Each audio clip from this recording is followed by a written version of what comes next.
The only thing I can say is, wow, what a performance by the Philadelphia Eagles against the Minnesota Vikings in front of a national audience on Monday night. Now it's on to Carson Wentz and the Washington Commanders. My guest to talk about the game against the Vikings and what's coming up is one of the greatest Eagles running backs of all time. Brian Westbrook joins me on this edition of Gunn On One, the podcast, right now. This is Sal Palantonio from ESPN. I'm Brandon Graham. Lane Johnson here. This is the magnificent DJ Jazzy Jeffy. This is Donovan McNabb. This is Chris Long. This is Mark Sumoff, the TV voice of the 76ers on NBC Sports Philadelphia. This is Eagles Hall of Fame quarterback Ron Jaworski. Hello, I'm Jay Wright, head coach of Villanova basketball. Hey, I'm Brian Westbrook, and you're listening to the Gunn On One podcast. And what's happening? This is your blessed boy, Brian Dawkins, Hall of Famer, and you're locked in to Gunn On One. You are locked in to the Gunn On One. Gunn On One. Gunn On One. You are locked on to Gunn On One. I've been on the air for 25 years, but I could not wait to be on Gunn On One with my man, Derrick Gunn. ESPN bracketologist Joe Lenardi telling you to stay locked on to Gunn On One. It is a number one seed.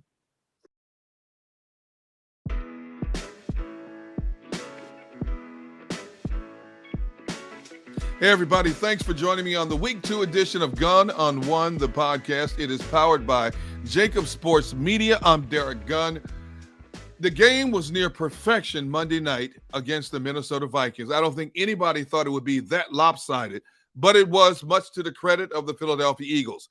Joining me right now to break down what we saw Monday night and to look ahead to the Washington Commanders is one of my all-time favorite Eagles. He is also one of the best who ever antagonized me in the locker room back in his playing days. He is the one and only Brian Westbrook. B. West, what's up, my man? D-Gun, just grinding, man. You know, super excited about this football team. I know we're going to talk about it, but what a show. What a show. Woo, man. Now, what's your initial reaction to what they did to the Vikings? Well, they just systematically destroyed that football team. And listen, I don't care who you are, whether you're a 5-year veteran, whether you're a first-year quarterback, doesn't matter who you are. Playing on Monday Night Football generally takes a different type of mindset. First of all, just the lead up, you're kind of sitting around all day. Instead of playing at 1 o'clock, you wake up, you go to the stadium, you play the game. You're sitting around all day, you're playing at 8 o'clock, so you're reviewing everything in your head. You have weird meetings. So your schedule is already thrown off. And then you got to go out and play knowing that everybody's watching. That's the best thing about Monday night. Andy Reid always used to say it. Everybody is watching. And that was the best thing. And so one of the things that I loved about Monday night is that only game in town. Only game in town. That's the best part. We have to start with Jalen Hurts. There's nowhere else to start. That man was 26 of 31, 333 yards, a passing touchdown, 2 rushing touchdowns. He's had 2 different styles of defenses attack him, and he has not only survived, but he has thrived in both occasions. Tell me from your perspective what you've seen in 2 games of the maturation of Jalen Hurts. Well, we've seen a quarterback that's comfortable. We've seen a quarterback that has matured, a quarterback that's understanding defenses much better. But most importantly, we've seen a quarterback that understands what the offense is doing. And that's probably the most important thing for a quarterback, understanding what the offense is doing and where your guys are supposed to be at and when they're supposed to be there. And the reason you know that is because he's looking at one play saying, okay, this is where the ball should go. It's man-to-man, the ball should go here. It's zone, the ball should go there. He understands exactly where the ball should go, and now all he has to do is deliver it. And what I saw yesterday, and even in the first game, was a quarterback that was much more accurate. And so some of these balls, especially against the zone last night, was you got to be accurate, pinpoint accurate. You got to get it over the linebacker and in front of the safety. We saw a young quarterback that has developed that skill. We didn't see that last year. We didn't see the anticipation last year. We didn't see a comfortable quarterback last year. He has progressed. He's gotten better. He also has found out that, hey, I still can use my legs, right? And so when you got a quarterback that's going to be accurate, on time, in rhythm, is going to put the ball where it needs to be, and he has the ability to say, hey, everything went wrong. Now I need to be able to use my legs. That's a dangerous weapon, and I think we saw a lot of that on Monday night. Against the Vikings, he connected with 8 different receivers. He threw the touch passes. He threw the darts. Yeah. He answered questions about throwing across his body. Right now, he seems to have total command of every type of throw that we questioned about Jalen Hurts. He does. What we asked ourselves last year was, how good is he? And last year, I mean, he was okay, used his legs a lot, didn't really trust his eyes, was not in a rhythm at all. Obviously, there were issues with him understanding exactly where guys are going to be at and the timing of that. And he's answered some of those questions already this year. Now, here's the truth. Second year, one of the best receivers in the game. Yeah. When you talk about college game, Devontae Smith, second year of him. So he's going to be a better route runner. He's going to be a better presenting himself to the quarterback. We've seen some of that already. You go and get A.J. Brown, and that just takes your skill level of that wide receiver position to a whole different level. And so now you have a guy that's been there and done that, knows how to be physical and use his body, knows how to find the holes in the zone. And when you watched that game last night, I couldn't help but saying, like, what in the world are the Vikings doing? Yeah. Whatever they're doing, they should never do that again. This is a terrible defense, but it was also great execution offensively. Receivers doing their job, offensive line doing their job, and the quarterback delivering the football on the money and on time. How shocked were you that Ed Donatello, the Vikings defensive coordinator, didn't adjust? He stayed with that zone defense, and Eagles just chewed him up. Because I'm like you, I'm sitting there going, what the heck is he doing? What he started with is not working. You have to adjust on the fly. What it looked like, and listen, I give a lot of credit to Jalen Hurts for improving. I give a lot of credit to Jalen Hurts for getting better from year to year. I think the last time I was on with you, I said, this is what I know about Jalen Hurts, is that he's going to work his butt off. And you can tell. You see the improvement. That doesn't happen by itself. You just don't mature to get a year older and you just automatically get wiser. It takes time. It takes skill. It takes a practice. And we can see that he's gotten a lot better. Monday night, it was all about 7-on-7. Those are 7-on-7 passes. I mean, and listen, again, I give him credit. And I give the receivers credit. But because of the defense, no fault of his own. Yeah. Because of the way the defense played. I mean, these are literally 7-on-7 throws because the defense was out of their mind. They're playing zone. Receivers are getting in behind linebackers. They were easy throws for the most part. Now, there were some very skilled throws. I mean, you talk about, look at some of those passes, again, over the linebacker in front of the safety. Those are touch passes. You have to be super accurate. The throws deep down the field, even though guys are running wide open. How many times have we seen quarterbacks overshoot wide receivers? We see that an awful lot. These are still skill set throws that Jalen Hurts exhibited on Monday night, and he looks really, really good. But defensively wise, I would have had to gone to this coach like, listen, whatever this is that you're doing, don't do that anymore. They allowed 21 points in the first half. Don't do that anymore. Just don't do that anymore. And it was obvious that they didn't change anything, and Jalen Hurts ate them up the entire game. When you talk about the passes that Jalen Hurts made, I said on a couple of platforms, I thought the best throw he made was the one he dropped over the top of the under coverage and on top of the coverage on top of Dallas Goedert down the sideline, and Goddard dropped the pass. I thought that was his best throw of the night. Well, I'll tell you, it was a really good throw. It was a contested catch, right? So Dallas went up. He was higher up over top everyone. When he's coming down, the defenders are there. Of course, they're doing their job. They're trying to punch the ball out. I think that was his second incompletion of the night. I believe he started, I'm going to say 16 of 18, something. I mean, those are crazy numbers. I don't care if you're playing against 7-7 or not. 16 of 18 are just great numbers when you talk about accuracy, efficiency of a quarterback. I mean, great passes all around. You know, it's really good to see our quarterback have the ability to do that because the only question you have offensively, You know the offensive line was going to be solid. You know, Stoutland does a great job. No matter who it is, they're going to be good. You knew the wide receiver was going to be solid. Smith, Brown, two good wide receivers. You knew that Dallas Goedert is going to be a good, big target. I have a feeling with the group of running backs that you have that they would at least come together to be at least one solid running back. The question is your quarterback. How well could he mature? How well could he be in key moments? And last night was a key moment. Monday Night Football is a key moment. All things are pointing to you, and there you have a lot of different reasons not to play well. He stepped up and played well, and I was impressed. While we're handing out accolades, I think you have to give one to Shane Steichen. He called the perfect game and the perfect balanced game. 31 passes, 34 rushing attempts. Yeah. You know, I think Shane has done a great job of understanding his personnel, keeping his quarterback and his team in rhythm. You know, when I was playing, there were times where we would get in the rhythm of running the football. And once you get in that rhythm, you don't stop until they stop you. You force the defense to stop you. And there were just times where Andy was like, yeah, you know, that was cool. Those couple of running plays were cool. Now I want to do something different. But now I want to throw the ball like I want to. So he kind of lost me in that rhythm. He was trying to get Donovan, quite honestly, back into his rhythm. I think Shane has just done a great job of keeping everyone involved. Run, pass, you know, screen, quick screen, going deep. It wasn't lost on me.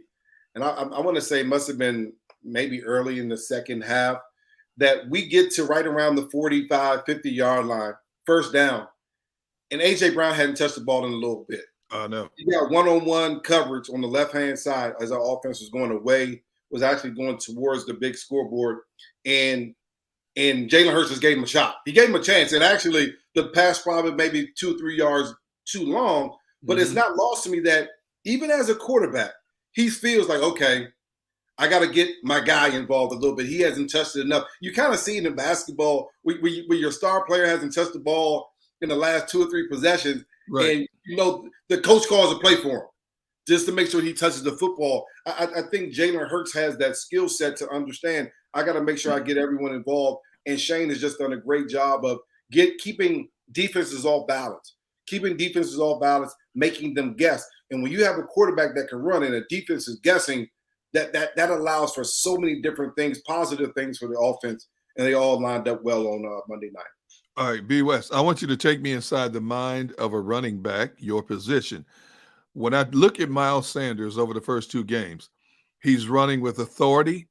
He's running, let's say, with a sense of purpose. I think he's got that proverbial chip on his shoulder of people who have doubted his durability. And, of course, you've been in this situation. It's a money year for him. Yeah. Well, anytime it's a money year, you're going to do anything and everything you can to show out. And people always be like, well, don't you do that every year? Yeah, I do that every year. However, it's a little bit different when your money's on the line, right? Yes, I always sir. want to beat my brother in basketball, but if we put money on the line, it's a little bit different. A little bit of intensity ratchets up just a little bit. And so same type of thing for Miles Sanders. I think the world of Miles Sanders. I think he has super talent, has the ability to be a premier running back in this league. I would love for him to be involved in the pass game a lot more, but that may not be his calling here. You have Boston Scott that does a great job, Gainwell that does a great job in the pass game, so he may not have that opportunity here. But when you talk about what this offensive line has the capability of doing, and then you talk about Miles Sanders' skill set, speed, he looks faster. He looks quicker. He's making much better cuts. He looks determined to say, okay, I'm not going to mess around behind the line of scrimmage. I'm going to get downfield. That's important for a running back. When you're young, and I saw Saquon do it when he was young too. When he was young, he would mess around the line of scrimmage and then try to outrun people to the edge. The true test, unless you are Chris Henry type of fast, you got to get downhill, put pressure on the defense, make them work, and then you use your lateral quickness to make them miss and get downhill a little bit further. The one thing that I thought Miles Sanders coming into the season could do a better job at is making that first man miss. Over these first couple games of the season, he's done a much better job of that. Can we get off Jonathan Gannon's back for just 1 week? If nothing more, 1 week. This defense against Minnesota, aggressive, made Kirk Cousins extremely uncomfortable. Yep. Generated 3 turnovers, kept his Vikings offense under 300 yards of offense, and Adam Thielen didn't even get a catch until the fourth quarter. And oh, by the way, Darius Slay played Justin Jefferson as well as any cornerback could play Justin Jefferson one-on-one. You know, I'm laughing because I'm playing in this fantasy football league. Oh, and for some reason, I picked Adam Thielen. Oh, and no. watching that first 3.5 quarters of the game, like, they don't even look his way. They don't even try to look his way. But, you know, to your point, Jonathan Gannon does deserve a little bit of credit. The other, quite honestly, if you think about it, I think Cowie probably deserves the credit for what they were able to do, adding pieces. Bradbury, no one wants to throw the ball over his way. No one's going to want to throw the ball Slay's way after his performance this past week. So, yeah, I think he deserves some credit. I saw him, Jonathan Gannon, blitz a little bit on third down, which is exactly what they need to do. They have to find a way to add pressure just a little bit, and he uses linebackers to do that. They use a zero blitz a couple times to try to get after Kirk Cousins. You know, Kirk Cousins was not comfortable at all in that game. And quite honestly, I was confused by that. I was confused to why he wasn't comfortable, because early on, we didn't see a lot of pass rush. We didn't see our defensive line just getting after quarterback. We didn't see that. So I'm not sure why he didn't get comfortable and try to get the ball out a lot quicker and a lot more fluidly than he did. But when he did get that pressure, now you start seeing even more jittery feet back there in the pocket. And Jonathan Gannon did a great job of adding pressure when he needed to. And you got to give credit to those guys on the back end. They just have just done a great job of running around, being in the hip pocket of wide receivers and tight ends. And when you have that type of talent, you got to play to that. And that means you can add an extra guy, right? And so now I have to believe Jonathan Gannon watches the tape and is like, oh, you know what? Maybe instead of playing, and I don't know these numbers, instead of playing 45% zone or 45% man, maybe I should go ratchet that up to 60 and blitz a little bit more. So, I mean, you have to start thinking this is the first opportunities, first 2 games of him to seeing the real defense of what it is and what it's going to be for the season. And I think this defense will continue to get better, but I also believe that Jonathan Gannon will continue to say, you know what, maybe I could press it a little bit harder. Maybe I press it, maybe I just blitz a little bit more just to see what happens, to see if my guys on the back end can keep up. And once they found out that Kirk Cousins wasn't going to have one of those days, they got after him a little bit. So are you thoroughly on the Gannon bandwagon now, or are you still in a wait-and-see mode with Gannon? Oh, no, we still need to wait and see. And I'll tell you why. I'll tell you why. Yeah. You know, coming into this game, I thought the Vikings would put up a pretty good fight. They did. And I started going back, looking through the records and looking home away, and they're never very good away from that dome. They're never very good away from the dome. And so, you know, at the beginning of the season, I'm just like all the other Eagles fans. I'm like, well, they just won. They won 2 in a row.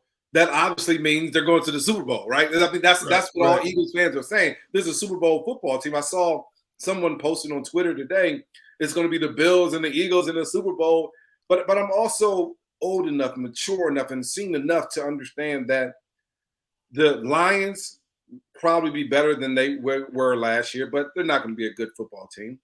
The Vikings probably are not a very good football team, even though they have a bunch of talent. So as excited as I am about everything that happened over the first 2 weeks, I have to take a much bigger wait and see look to say, okay, let's play against some good teams. Even though our team has played well, let's play against some good teams and see if we can play up to that level.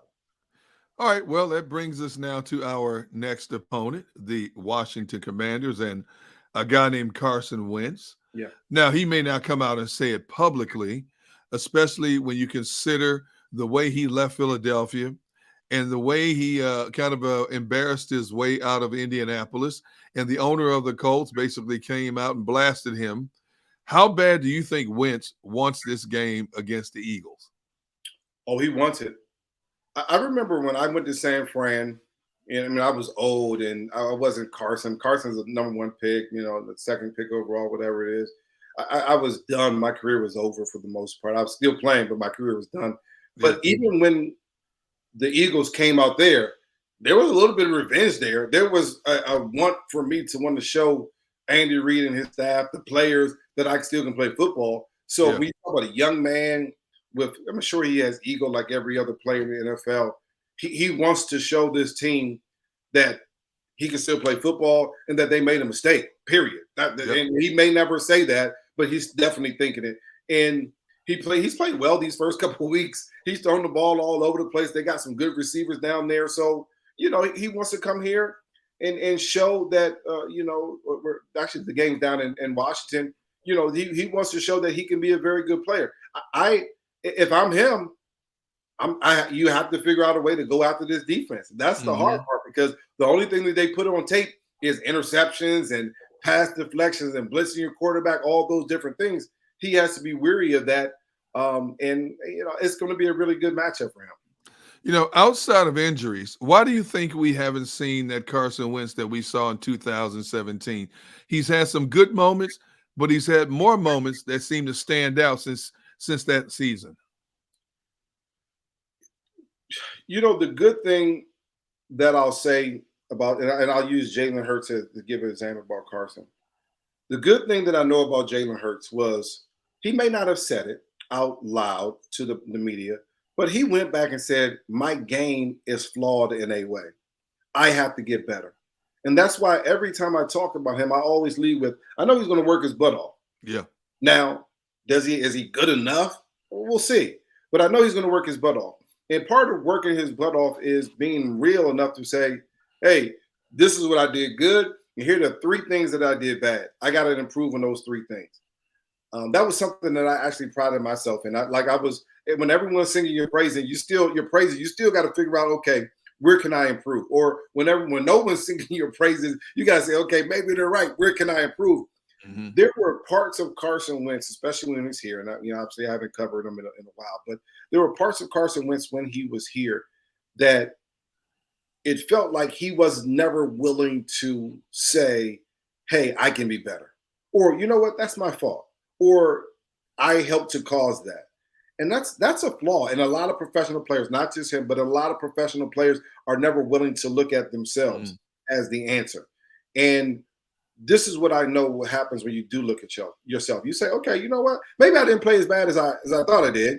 Number 2, I got some things to improve on. And if I improve on those things, then I can quiet everything else up, right? Yep. And I don't know that Carson ever took that to task. You talk about skill set. He's big, he's strong, he's athletic, he can make all the throws. I think he needed to improve in his ability to read the defense and the coverages, but also knowing what the offense was going to get out of those defenses. Once he has that ability to improve in that area, he's a talented kid. Yeah. So I think that he should be able to take the jump, and maybe this year is that year that he's going to take that jump. Right now, Carson has 7 touchdown passes, 3 interceptions. Man, he's got some weapons to throw to. He's got the new highly paid Terry McLaurin. He's got the kid, Jahan Dotson, Curtis Samuel. Yep. Now, I'm assuming a lot of fans are already saying, well, we just handled Justin Jefferson and Adam Thielen. Those guys should be a problem. But I don't have to tell you this, but each week is a different storyline in a different scenario. Well, for one, you're going on the road. It's a different environment than being at the first game in the length of the season. So it's a different world. You won't be on Monday Night Football. The other part of that is, and this is an interesting thing. When you play good the first couple games, especially against that offense that we played, against the talented receivers that we played on Monday, Justin Jefferson, you start to say, you know what, I'm pretty good. And what you can't do is start to say, I'm good enough, and you don't get better that week, right? Right. And you said whoever I play next is a lower tier player, which is not true, because these guys can fly. They have all got speed. So it's a good test of success. How do you respond to success? And then what do you do next for this defense, for sure? Same thing for the offense. You guys played well on Monday Night Football. It's easy to fall into the I'm good attitude. I'm good. Now, I know I missed a couple balls in practice, but I'm good. Don't worry. I'll do it in the game time. It's easy to fall into that. We can't allow this football team to fall into that. This football team can't allow itself to fall into that.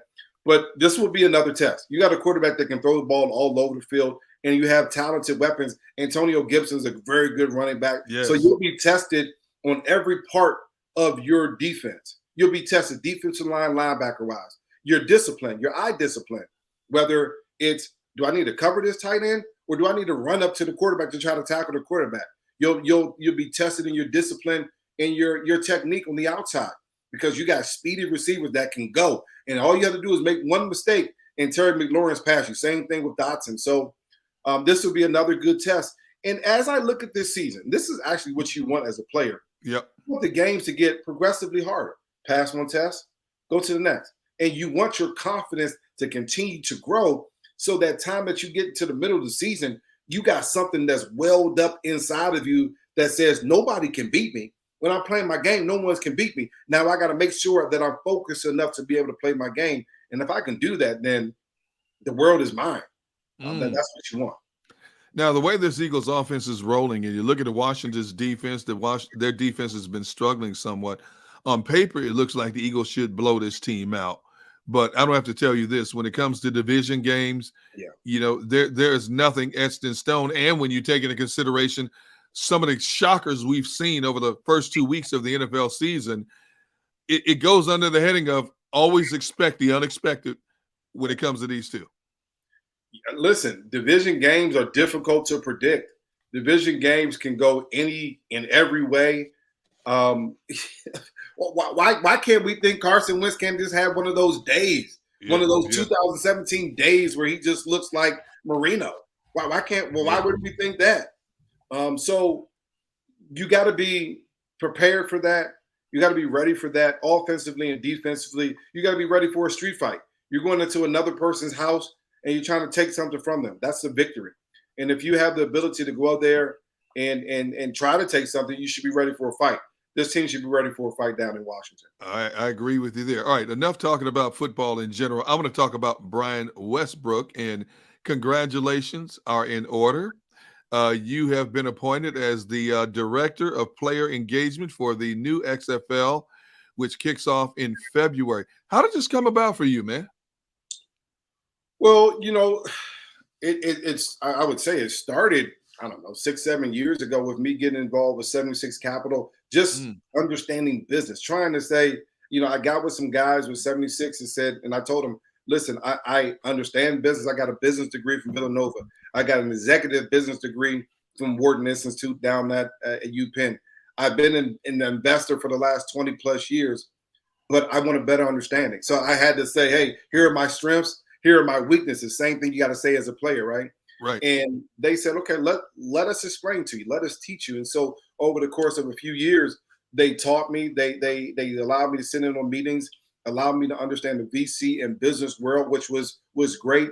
From there, I went on to be a part of a business called Underdog Venture Team, which I'm still a part of now, I'm the managing director of their Athlete Entrepreneur Network, a place where we're trying to help athletes transition from sport to life after sport. We want to make sure that they get their education, their ability to learn, their ability to be employable.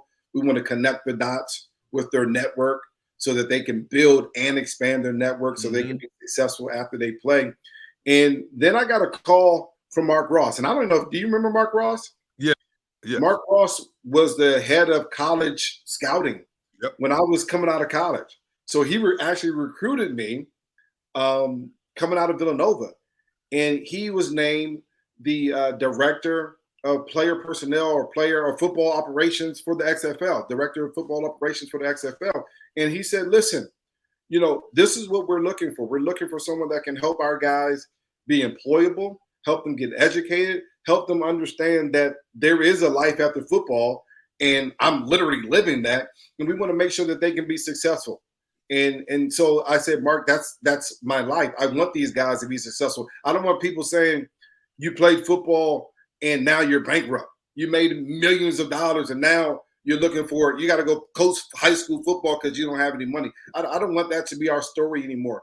Our story has to be, I played football, that nest egg I was able to transform into something, a larger nest egg. And when I left this world, I left a legacy for my children and those children that come behind me in my community.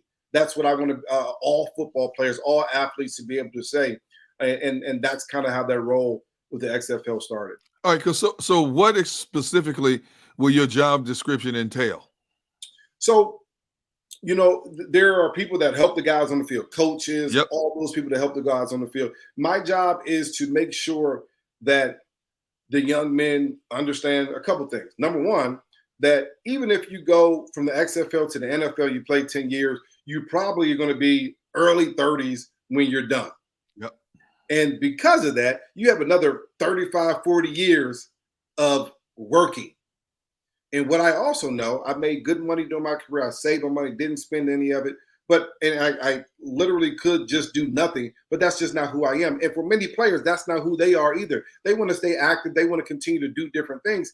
And I want to put them in front of those opportunities. So my role and goal is to make sure that these young men have opportunities, have the employability to be hired by people, to have internships, to have the ability to say, you know what, I'm smart enough and I know enough that now I can go work or be an entrepreneur or work in construction and carpentry and things like that. I want to make sure that these young men have enough access to the pathways of success. And if they have access to the pathways of success, this is what I know about athletes. They're resilient, they're hardworking, they're dedicated. They go out there and they put it all on the line. They can take a loss and look at it and say, okay, I need to fix these things. I need to do something different. This is what the athletes will not have. If you're 32, you haven't worked in the last 10 years, you won't have job experience. So now we have to connect the dots between employers that want people like athletes, athlete-minded people, because resiliency, being able to get over hurdles, being able to be a hard worker, that's what employers really, really want. Now we have to find employers that have the ability to teach these young men, that are willing to be patient with these young men as they learn. You've been a student of the game for the last 10 years. Now we got to teach them how to be a student of business, student of construction, student of my own entrepreneurial business. Of life. These young men there. Yeah. You know, a student of life. You know, absolutely. Even, you know, absolutely. B. West, I've heard some former NFL players who've had a chance to speak at the NFL rookie symposiums come away saying basically, you know, I wonder if my message is even penetrating these young guys, because when these young guys get a few dollars, you know, they can't hear anybody. They think they've made it when they've gotten a few dollars. So what's your angle to not just get your message home, but to get a message that resonates in their ears constantly? Well, you know, I'm just a straight shooter. I've always been a straight shooter. And I think with these young men, you got to shoot them straight. Listen, I've sat there. I've been 22 before. I've partied. I've spent money on everything that you're going to spend money on. Yeah. At some point, I said, hey, man, listen, this ain't it. This is not the way to go. So everything that you young men are going through, I've already have been there and I've done that. And I've come out on the other end by blessings and getting a bunch of contracts, right? Yep. And I have to tell you guys, this is the true message to these young men. You'll be lucky to go to the NFL. Truthfully, you'll be lucky. If you're lucky enough to make it to the NFL, then that's great. The odds are that you won't make it. The other odds are that even if you do make it, you won't make enough money that you'll never have to work. So I got to be truthful with them for number one. That means you're going to have to get a job. Now, you can go find a job that makes $50,000, $60,000 a year, which is not bad money. I'm not saying that, but I also understand the psyche of players. You think of yourself as a professional player, and because you think of that, you think you can spend like a professional player. So usually $50,000 or $60,000 is not going to be good enough for you. So you have to go get yourself a job that can support the things that you want to do. That means you need a six-figure job, right? Everybody needs a six-figure job. Yeah. Now we have to find a way to make that a reality for you. And let me help you. Let me connect the dots. Let me put you in front of people that have lived that life. Let me put you in front of people that have built it from day one. I mean, because a lot of people see hey, well, this is a bad example, and this is a lot of people like to look at football. People like to look at basketball players. Basketball players guarantee money. Money is a much longer. But I'll give you an example. Magic Johnson didn't come into the league and just was the best businessman in the world. He didn't become a billionaire overnight. But there was a couple important steps that he took early on in his career to help him get educated, to help him connect with the right people, to help him be in those rooms where they're making those types of decisions where he can just throw in a couple dollars, right? With the right people. That's important. The network is important. Being in the right room is important. Being able to understand what's going on in the right room. I mean, I've been in meetings early on in my career, my business career, where I'm sitting there and they're talking about customer acquisition costs, and they're talking about convertible notes, and they're using all these acronyms. And I'm like, listen, I don't even know what you guys are talking about. And they come to me, ask me a question, and I'm like, I don't have anything to contribute because I didn't understand the basics. Yeah. We have to teach our young men the basics. We have to make sure that they can understand those basics and just do a great job of being able to say, hey, listen, I hear what you're saying. I think I understand where we're trying to go. I'm a little confused on this. They can't be too shy to be able to say, I need to raise my hand. I need a little help. And hopefully we put the right people, thought leaders and mentors around them so that community, this athletic community of guys that have been there, done that, like myself, someone, B. Mitch helped me, and Deuce and Dorsey Levins, they all said, let me wrap my arms around you and show you the right way, guide you towards success. Those pathways and the access to those pathways of success, we are here to help you and guide you in those directions. That's what these young people have to be able to be willing to accept. Now, D. Gunn, I think you bring up a good point. Some of them may say, yeah, I hear you, Westbrook, but I ain't trying to do that. I'm trying to go in a different direction. And I'm going to, the same offer to them is the same offer to the man or that says, I want you to help me. The offer is there. You can't, this is what I do though. You know, I got a horse farm. I can take you as close to the water as I possibly can. I can't make you take that last couple steps, and I cannot make you drink. But I'm willing to help you, put you in a position where if you want to help yourself, you can be successful. That's the most important thing to me. Man, what a great message from you, and what a great platform you have. But I'm not surprised one bit that you are in the position you're in, and I want to wish you much success. I think you are the perfect addition to the XFL to help some of these young athletes who aspire to even go do greater things get on the right path, man. So I'm proud of you. Plain and simple, I'm proud of you. Thank you. All right, that's going to wrap up this latest edition of Gun on One. It is powered by the JAKIB Sports media platform. For my man, the director of player engagement / former NFL player Brian Westbrook, I'm Derrick Gunn. Hey, thanks for hanging out with us on this edition of Gun on One. Until next time, everybody out there, stay blessed, but more importantly, be a blessing to each and every person you encounter. Until next week, so long, everybody. The greatest fans on earth. It's a bold statement, but would you expect anything less from Philadelphia? 58 years of heartache creates a toughness, a grit, a resolve not found in most. Sure, our prayers were answered, but now that we've had a taste, we're looking for more. Pondley Hockey, official partner of the Philadelphia Eagles.